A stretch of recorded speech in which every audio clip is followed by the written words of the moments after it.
Саламатсыздар ма? Қазір біз сіздермен Виет теоремасын қолданып есептерді шығаруды көреміз. Бірінші, бізде берілген түбірлері бойынша квадраттық теңдеуді құрастырыңыздар, яғни құрыңыздар дейді. Біріншісін бастайық. Жалпы Виет теоремасын есімізге түсіретін болсақ, ол x квадрат қосылған px қосылған q тең 0 түрінде болды. Яғни бұл жердегі x1 қосылған x2 ол тең минус p, және x1 көбейтілген x2 ол деген q-ға тең еді. Яғни біз қазір осыны пайдаланып, біздің мына есептеріміз шығаратын боламыз.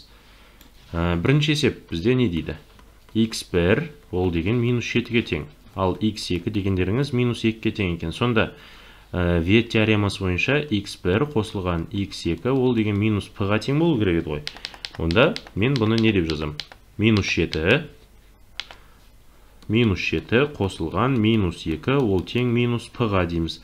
Келесі, минус 2 көбейтілген минус 7 ол тең q-ға дейсіздер. Енді осыдан табатын болсақ, бізде бұл жерде минус 9 ол тең минус p, ал мына жақтан q тең 14 екендігі шығады. Ал мынау екеуінің де алдында минус таңбасы болғандықтан біз p-ны тең 9 деп аламыз. Міне маған керек коэффициенттерді таптым, сонда менің берілген квадраттық теңдеуіме мына p-ның орнына және q-дің орнына мына тапқан мәндерді апарып қоясыздар. Сонда ол x квадрат қосылған 9x қосылған 14 тең 0 деген болады екен. Яғни біз қазір осы теңдеуді, осы квадраттық теңдеуді шешетін болсақ, оның түбірлері минус 7 және минус 2-ге тең екен. Виет теоремасы, міне, егер квадрат теңдеудің түбірлері берілетін болса, сіздер міне осылай Виет теоремасын қолдану арқылы оны толық квадратын, яғни сол түбіріне қанағаттандыратын квадраттық теңдеуді құрастыра аласыздар. Ондай болса, мына келесісін қарастырайық. Мынау 8-шісін қарастырайық. Онда ол тура осындай ғой. 3 минус түбір асты 5 қосылған 3 қосылған түбір асты 5, бұның мәні минус p-ға тең болу керек. Тура осылай 3 азайтылған түбірдің астындағы 5 көбейтілген 3 қосылған түбір асты 5, оның мәні q-ға тең болу керек. Осыдан мына екеу бір-бірімен жойылады, сонда p тең минус 6 екенін көрдік. Ал мына екеуін көбейткенде бұл 9, 9-дан 5 азайтатын болсаңыздар 4 тең q. Маған керек p және q деген коэффициенттерді таптым, сонда ол x квадрат азайтылған 6 еселенген x қосылған 4 тең 0 болады екен. Осы квадраттық теңдеуді шешсеңіздер, соның түбірі бізде мына мәнге ие болады екен. Сонымен қалған есептерде онша қатты қиын емес, өздеріңіз шығарып көрсеңіздер болады. Енді мынандай бөлшекпен берілетіндерін қарастырайық. Бөлшекпен беріліп тұрған мына екеуінде мәні бірдей дейді. Мынауда бірдей дейді. Мына үшінші есепті қарастырайық. Ол да тура сол жаңағыдай ғой. 3-тен 4 қосылған 2 ол тең минус p дейсіздер. 3-тен 4 көбейтілген 2 ол тең q дейсіздер. Мынадан p-ны есептейтін болсақ, ортақ бөлім 3-тен берсек 6, яғни p тең минус 3-тен 10-ға тең екен. Ал мына жерден q тең 3-тен 8. Сонда менің квадраттық теңдеуім x квадрат азайтылған 10 бөлінген 3x қосылған 3-тен 8 тең 0. Енді мынау бізде коэффициенттерінің бөлшек болып тұрған рационал түрде болып тұр. Енді осыны мен бөлімінде 3 болғанын қаламасам, онда мен аламын да мынаны 3-ке көбейтейін теңдіктің оң жағында, сол жағында теңдеудің. Онда бұл деген менде 3x квадрат азайтылған 10x қосылған 8 тең 0 деген түрде болады. Яғни мынау бізде жалпы квадраттық түрге келеді, ал мынау келтірілген квадраттық теңдеу. Сонымен мына екеуінің де шешімі бізде мына сандарға ие болады. 3-тен 4 және 2 деген. Енді келесі бізде қай есеп? Мына жерден былай рет-ретмен шығара берейік. Мына есепті қарастырайық қазір. Егер u және v деген сандар мына берілген квадраттық теңдеудің түбірлері болса, u плюс 1, v плюс 1 сандары мына берілген квадраттық теңдеудің түбірлері болса, онда p мен q-ды табыңыздар дейді. Жақсы, онда бұны біз былай істейміз. Онда мен мынаны алып тастайын былай. u мен v дейді. Міне x квадрат қосылған px қосылған q тең 0 квадраттық теңдеу үшін u мен v-ның қосындысы минус p-ға тең, u мен v-ның көбейтіндісі q-ға тең. Өйткені u және v деген сандар бұлардың түбірлері деп тұр ғой. Ал u плюс 1, v плюс 1 дегеніміз ол сәйкесінше x квадрат азайтылған p квадрат x қосылған q көбейтілген p тең 0 дейді. Онда міне u плюс 1 бұл бірінші түбір қосылған u плюс 2 ол тең, u плюс 1 ғой ол да. u деппін ғой. Міне бірінші түбір u плюс 1, екіншісі v плюс 1 ол тең мына x-тің алдында тұрған коэффициенттің қарама-қарсы таңбасы болады, яғни p квадрат. Тура осылай u плюс 1 көбейтілген v плюс 1 ол тең pq. Міне осы теңдеулер жүйесімен жұмыс жасаймыз біз қазір. Міне біріншіден көріп тұрсыздар u мен v-ны қосатын болсақ, сонда u қосылған v ол тең p квадрат минус 2-ге тең екен. Яғни мына 1-ге 1-ді қосып 2 деп, оны теңдіктің оң жағына өткізіп жібердік. Ал бөлімін ашатын болсаңыздар, uv қосылған u плюс v, мына екеуін көбейтсек плюс 1 ғой. Ал оны теңдіктің оң жағына өткізіп жіберсек, pq азайтылған 1 деген шығады. Міне менің берілген теңдеу мына түрге ауысты. Ал енді бірінші берілген квадраттық теңдеу үшін маған мына мәліметтер белгілі ғой. u мен v-ның қосындысы минус p-ға, көбейтіндісі q-ға тең дейді. Соны апар орнына қойсақ, яғни минус p ол тең p квадрат минус 2, ал u мен v-ның көбейтіндісі q-ға тең, азайтылған p ол тең pq азайтылған 1 деген. Міне мына теңдеуіміз жалпы міне мына түрде болды. Біріншісінен p квадрат қосылған p азайтылған 2 тең 0 дейміз. Ал енді мына бөлігінен мен қазір q-ды өрнектейтін болсам. Q-ды өрнектейтін болсақ, q неге тең болады бізде? Q-ларды сол жаққа, p-ларды оң жаққа өткізіп жіберейік. Сонда q азайтылған pq ол тең p азайтылған 1. Мынадан q-ды жақшаның сыртына шығарып жіберетін болсақ, 1 азайтылған p ол тең p минус 1. Мына екеуіне былай істеп қойайын. Мына q-ды табатын болсаңыздар, q деген мәні неге тең екен? p минус 1-ді, мында жазайық, p минус 1 бөлінген 1 минус p. Сонда бұл тең минус 1 екен. Және p деген мән бізде 1-ді қабылдай алмайды. Сонда q-дің мәнін таптық. Q неше? Минус 1-ге тең екен. Тура осы теңдеуден мен қазір p-ны өрнектеп алайын. Онда мынадан p-ны өрнектейтін болсақ, онда p-ларды оңға, мына 1-ді сол жақ өткізсек, q қосылған 1 ол тең p мына жақтан қазір pq қосылған p дейсіздер. Сонымен енді осыдан p-ны өрнектейтін болсақ, p-да нешеге тең екендігі шығады бізде. Қазір міне q плюс 1, мынадан p-ны жақшаның сыртына шығарып жіберсек, q плюс 1. Сонда міне q қосылған 1 ол тең p жақшаның сыртына q қосылған 1. Бұдан p-ның 1-ге тең екенін көріп тұрмыз. Яғни бірақ мында p 1-ге тең дейді, бірақ мына жерге апарып қоятын болса, ол 1-ге тең бола алмайды. Сондықтан мына жағын қарастырмаймыз. Яғни біз берілген мына квадраттық теңдеуді көріп тұрсыздар ғой, p-ға қатысты. Осы квадраттық теңдеуімізді шешейік. Бұны шығаратын болсақ, бұл p квадрат қосылған p минус 2 тең 0 дейді. Бұл квадраттық теңдеу, яғни p1 мен p2-ге қатысты шешеміз. Ол деген минус 1-ге тең. Ал p1 мен p2-ның көбейтіндісі минус 2-ге тең дейміз. Ал бұл сандарға келетін болсақ, бұл бізде қандай сандар? Қосындысы минус 1 береді, 2 және 1 деген сандар. Көріп тұрғандарыңыздай, біз p-ға 1 деген жауапты алмаймыз. Онда p-ға минус 2-ні алсақ. Жазайық мұнда. p тең минус 2. Оны қызылмен қоршап қойайын.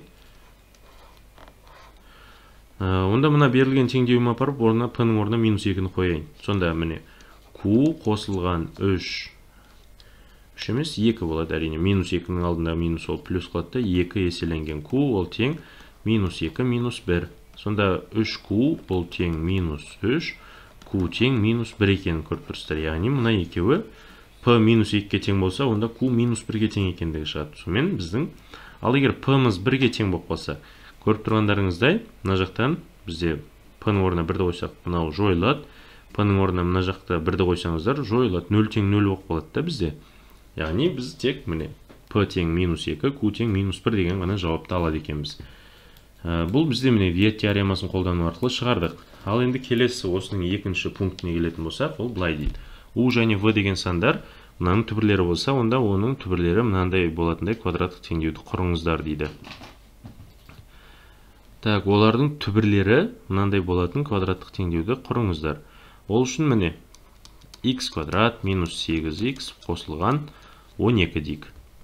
Көріп тұрғандарыңыздай бұл 0-ге тең. x1 қосылған x2 ол тең 8, x1 көбейтілген x2 ол тең 12 дейміз. Бұны шығарған кезде x1 мен x2-ні бірден таба салсақ болады. 2 мен 6 деп сосын апар орнына қоя салсақ болады. Немесе бұны басқаша жасайтын болсаңыздар, ол бізде былай екен. Бізге айтып тұр ғой, осы мәліметтерді пайдаланып, бірақ бізде u және v деп берілген екен, жарайды x1, x2 деп қала берсін, ол да түсінікті шығар. x1-дің орнында u, x2-дің орнында v тұр деп ойлаймыз. Онда түбірлері 1 бөлінген u квадрат және 1 бөлінген v квадрат болатындай квадраттық теңдеу құрыңыздар дейді. Онда u, v арқылы берілген екен, онда мыналарды мен өзгертейін қазір. Мынау u, мынау v, мынау u, мынау v. Енді осыдан 1 бөлінген u-дің 3 дәрежесі қосылған 1 бөлінген v-ның 3 дәрежесі. Бұл түбірлері болса, онда екі түбірдің қосындысы минус p-ға тең болу керек қой. Тура осылай 1 бөлінген u-дің 3 дәрежесі, 1 бөлінген v-ның 3 дәрежесі ол q-ға тең болу керек. Міне осы мәліметтерді пайдаланып, біз қазір квадраттық теңдеу құруымыз керек. Яғни түбірлері 1 бөлінген u куб және 1 бөлінген v квадрат болатын. Ол үшін мен бірінші мынадан екеуін ортақ бөлімге келтіретін болсақ, міне оны қара түспен жаза берейін. 1 бөлінген u-дің 3 дәрежесі қосылған 1 бөлінген v-ның 3 дәрежесі. Ортақ бөлімге келтірсек, u-дің 3 дәрежесі қосылған v-ның 3 дәрежесі бөлінген u-v-ның 3 дәрежесі екендігі шығады. Ал мына алымын біз жіктейтін болсақ, u қосылған v, u квадрат минус uv қосылған v-ның квадраты. Ал бөлімімізде бізде uv-ның 3 дәрежесі. Енді бізде берілген мәліметтер тек қосындысы және көбейтіндісі белгілі. Бірақ менде мына жерден квадраттардың қосындысы шықты. Оны мен былай істейін. U қосылған v, жақшаның ішінде u плюс v-ның квадраты азайтылған 3 еселенген uv дейін. Яғни, мына жақтан плюс 2 uv шығады, одан азайтсақ, мына минус uv шығады. Сақталу керек та бізде. Минус u куб. Енді осы жердегі апарып, мына берілген u мен v-лардың қосындысына қоя саламыз орында. U мен v-ның қосындысы 8, жақшаның ішінде 8-дің квадраты азайтылған 3 еселенген 12 дейміз. Ал бөлімінде 12-ның 3 дәрежесі. Осыны есептесек 8, мына жақтан 64 азайтылған 36 бөлінген 12-ның 3 дәрежесі. 36-тан 64-тен 36-ны азайтатын болсақ, бізде 28 шығады. Сонда 8 көбейтілген 28 бөлінген 12-ның 3 дәрежесі. Бұл деген бізде минус p-ға тең екен. Ал бұл нені білдіреді? P деген коэффициенттеріңіз 8 көбейтілген 28 бөлінген 12-ның 3 дәрежесі және таңбасы минуспен. Бұны арғара есептесеңіздер болады, немесе осыны осылай қалдырайық. Сосын есептейік жауабын. Ал енді мындан көріп тұрсыздар, q деген коэффициентін табу үшін не істейміз? Мына 12-ның 3 дәрежесін таба саласыздар. 1 бөлінген 12-ның. Яғни 1 бөлінген uv-ның 3 дәрежесі, ол бізде сәйкесінше q-ға тең ғой. Ал енді апарып орнына қойсақ, 1 бөлінген 12-ның 3 дәрежесі. Сонда біздің берілген квадраттық теңдеудің p және q деген коэффициенттерін таптым. Ол бізде қандай болады екен? Мына түрде болады. x1 деп қой.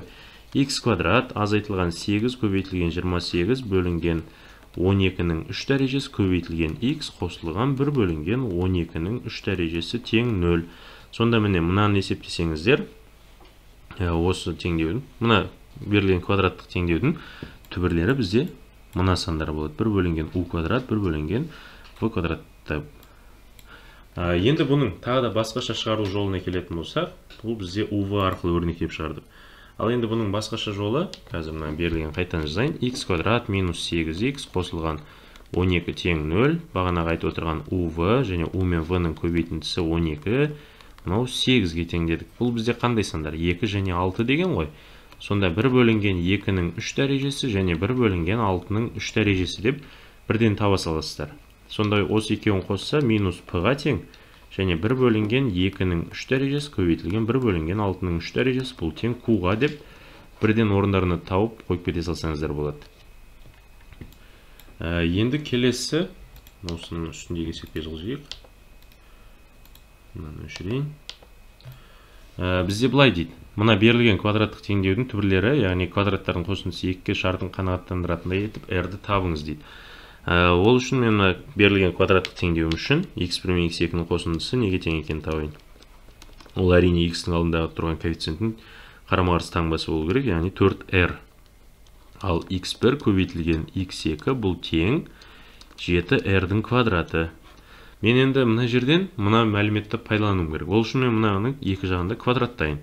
Сонда x1 қосылған x2-ның квадраты ол тең 4r-дің квадраты, бұдан бізде не шығады? x1 қосылған 2 еселенген x1, x2, мұнда квадратын қалып кетті, қосылған x2-нің квадраты, ол тең 16r-дің квадраты. Енді менде квадраттардың қосындысы туралы мәлімет белгілі, ол 2-ке тең дейді. 2 қосылған және 2 еселенген x1 мен x2-нің көбейтіндісі, оны да білем ғой мен неге тең екенін. Ол 7r квадратқа тең. 7r квадрат ол тең 16r-дің квадраты. Мына 14-ті былай қарай өткізсеңіздер, сонда 2 тең 2r-дің квадраты. Бұдан бізде r квадрат тең 1, ал r деген плюс-минус 1-ге тең екендігі шығады. Сонымен міне есептің шешімі табылды бізде. r деген егер плюс-минус 1-ге тең болса, онда ол теңдеудің түбірлерінің квадраттарының қосындысы 2-ге тең екен. Енді келесі бізде мына үстіңгі есебіне келейік. Бізде былай дейді. Мынаның түбірлерін анықтамай, бізде керісінше түбірлердің квадраттарының қосындысы мынаның неге тең екендігін табыңыз дейді. Онда жазайын мен. x1 қосылған x2 ол деген минус 8-ге тең, ал x1 мен x2-нің көбейтіндісі минус 1-ге тең. Бірінші, мына квадраттарын табу үшін мен онда мынаның екі жағында квадраттайын. Немесе мынандай формуланы есімізге бір түсірейік. x1-дің квадраты қосылған x2-нің квадраты ол деген x1 қосылған x2-нің квадраты азайтылған 2 еселенген x1 көбейтілген x2 деген формула бар. Өйткені мынаны ашсақ бізде x квадрат плюс 2xy плюс y квадрат деген кезде мына екеуі не істейді, бір-бірімен жойылып кетеді, бізде квадраттардың қосындысы қалады екен. Сонда бұл тең. Енді апарып орнына қоя салмаймыз. Мен білем қосындысының квадраты, яғни минус 8-дің квадраты азайтылған 2 еселенген минус 1. Ал ол 64 қосылған 2 тең 66. Міне бірінші пунктін шығардық. Ал енді екінші пунктін шығару үшін мен x1 мен x2-ні жақшаның сыртына шығарайын. x1, x2 жақшаның сыртына шықса, сәйкесінше мұнда x2-нің квадраты қосылған x1-дің квадраты деген болады. Енді менде де мына жердегі мәліметтер белгілі. Көбейтіндісінің мәні минус 1-ге тең, ал квадраттардың қосындысы менде 66-ға тең. Жауабы минус 66 болады екен. Ал үшіншісінде бізде 4 дәрежесін табыңыз дейді. Бұның 4 дәрежесін табатын болсақ, міне x1-дің 4 дәрежесі қосылған x2-нің 4 дәрежесі ол деген x1-дің квадраты қосылған x2-нің квадратының квадраты азайтылған 2 еселенген x1 квадрат көбейтілген x2-нің квадраты. Мен білем, мына екеуінің квадраттарының қосындысы қаншаға тең? 66-ның квадратына тең. Азайтылған 2 еселенген, мұнаның жалпы квадрат қылып жазсақ болады, x1 мен x2-нің көбейтіндісінің жалпы квадраты десек, онда ол минус 1-дің квадратын береді. Сонда бұл бәрібір 1-ге тең екен. Міне көріп тұрғандарыңыздай 66-ның квадраты азайту 2. Ал төртіншісін есептейтін болсақ, мына жақтан 66-ның квадратын есептей салайық. 66 осының квадраты. Міне 4356. Одан 2-ні азайта салайық. 4354 екен. Мынау 4354. Міне түбірлерінің 4 дәрежелерінің қосындысы. Ал енді осының 4-ші пунктіндегі мен әрине 3 пен 4-ші есептің орындарын ауыстырып алыппын. Енді 4 деп, яғни мынау бізде онда 4-шісі, енді шығарамыз 3-шісін. 3-шісін шығару үшін мен ортақ бөлімге келтіре салайын. x1-дің квадраты қосылған x2-нің квадраты бөлінген x1 көбейтілген x2 ол деген 66 бөлінген минус 1 тең минус 66. Міне бізде берілген квадраттық теңдеудің түбірлерін анықтамай, олардың түбірлерінің дәрежелерінің қосындысы, соларға қатысты амалдарды осылай тауып алсақ болады екен. Міне көріп тұрғандарыңызда есепті осылай шығарамыз. Енді келесі мына жерден былай дейді. Квадраттардың қосындысы 16-ға тең болатындай p-ні мәнін есептеңіз дейді. Бұл да Виет теоремасы. Осы жердегі ең басты рөлді Виет теоремасы атқарып тұр. Яғни міне x1 қосылған x2 ол 4-ге тең, ал x1 көбейтілген x2 ол мына жерден p-ға тең дейсіздер. Бізге айтып тұр ғой, x1-дің квадраты қосылған x2-нің квадраты нешеге тең болу керек дейді. Квадраттарының қосындысы 16-ға тең болу керек дейді. Онда мен аламда мына теңдеудің екі жағын квадраттайтын болсақ, x1-дің квадраты қосылған 2 еселенген x1 көбейтілген x2 қосылған x2-нің квадраты ол 16-ға тең екен. Мен енді қараңыздар, квадраттардың қосындысы 16-ға тең екен білем. Сонда 16 қосылған 2 еселенген x1 көбейтілген x2 ол тең 16 дейді. 16 мен 16 жойылады. Сонда 2 еселенген x1 көбейтілген x2 тең 0. Бұдан бізде x1 мен x2 көбейтіндісі p-ға тең ғой. Сонда 2 еселенген p тең 0. Яғни p тең 0 екенді шығады бізде. p 0-ге тең болса, ғана бізде квадрат түбірлерінің квадраттарының қосындысы 16-ға тең болады. Енді мына жерден 4 дәрежелерін қалай табу керек екендігін көрейік. Егер u және v деген сандар мына квадраттық теңдердің түбірлері болса дейді. Ол яғни бұлай. Бірінші мынаны біз келтірілген түрге келтірсек, x квадрат қосылған b бөлінген ax қосылған s бөлінген a тең 0. Яғни u1 қосылған u2 ол тең минус b бөлінген a. u1 көбейтілген u2 ол тең s бөлінген a. Енді маған u-дің 4 дәрежесі қосылған v-ның 4 дәрежесі дейді. Мен онда бұны бірінші дәрежесін кемітіп, яғни толық квадратын бөліп алатын болсақ, онда ол u квадрат қосылған v квадраттың квадраты азайтылған 2 еселенген uv-ның квадраты дейміз. Так, мынаны мен u1, u2 деп жазып кетіп, мына жерін қате кетіпті. u1, u2 емес, u және v деген болу керек бізде. u қосылған v, u көбейту v. Енді қараңыздар, мұнан тағы да ары қарай дәрежесін бөліп алатын болсақ, сонда x емес, бұл u қосылған v-ның квадраты азайтылған 2 еселенген uv-ның квадраты азайтылған 2 еселенген uv-ның квадраты. Міне берілген u-ның 4 дәрежесі қосылған v-ның 4 дәрежесін біз міне онандай түрде ықшамдап алдық. Бізге де белгілі мәліметтер осылар ғой. Қосындысы және көбейтіндісі апарып орнына қойсақ, сонда жақшаның ішінде минус b бөлінген a-ның квадраты азайтылған 2 еселенген s бөлінген a-ның квадраты азайту 2 еселенген s бөлінген a-ның квадраты дейміз. Мұнан ары қарай жақшаны ашып есептейтін болсаңыздар, бізде мына 4-ші ретті дәрежелерінің қосындысы a, b, c деген коэффициенттерден тәуелді бір өрнек шығады. Яғни мәні соған тең екендігі шығады. Онда сіздерге тапсырма ретінде өздеріңіз мына 6-ші ретті дәрежелерінің қосындысын тауып көрсеңіздер болады. Біз енді ары қарай жоғары қарай есеп қарай берейік. a-ның қандай мәндерінде түбірлерінің қосындысы олардың квадраттарының қосындысына тең дейді. Яғни x1 қосылған x2 ол тең болу керек екен x1-дің квадраты қосылған x2-ның квадраты. Демек бұл бірінші мына берілген квадраттық теңдеуді ашатын болсақ, бұл 2ax қосылған 1 азайту 2a тең 0 түрінде болады. x1 қосылған x2 бұл тең минус 2a, x1 көбейтілген x2 ол тең 1 азайтылған 2a-ға тең. Осыдан мен x1-дің квадраты қосылған x2-ның квадратын ана формула арқылы жазсақ, x1-дің квадраты қосылған x2-ның квадрат болмайды бізде. Қосындысы осының квадраты азайтылған 2 еселенген x1, x2 дейміз. Осыдан мәнін есептейінші мен қазір. x1 мен x2-ның қосындысын білем, ол минус 2a-ның квадраты азайтылған 2 еселенген 1 минус 2a. Бұл бізде тең не шығады? 4a-ның квадраты азайту 2 қосылған 4a деген шығады. Ал енді бізде айтып тұр ғой. Квадраттарымен мынаның мәні тең болу керек дейді. Онда мен не істеймін? 4a-ның квадраты минус 2a плюс 4a ол тең минус 2a деп мына екеуінің мәнін бір-біріне теңестіреміз. Сөйтіп соған байланысты біз қазір a-ны шығаратын боламыз. Мынау a деген бізде қажет емес мұнда.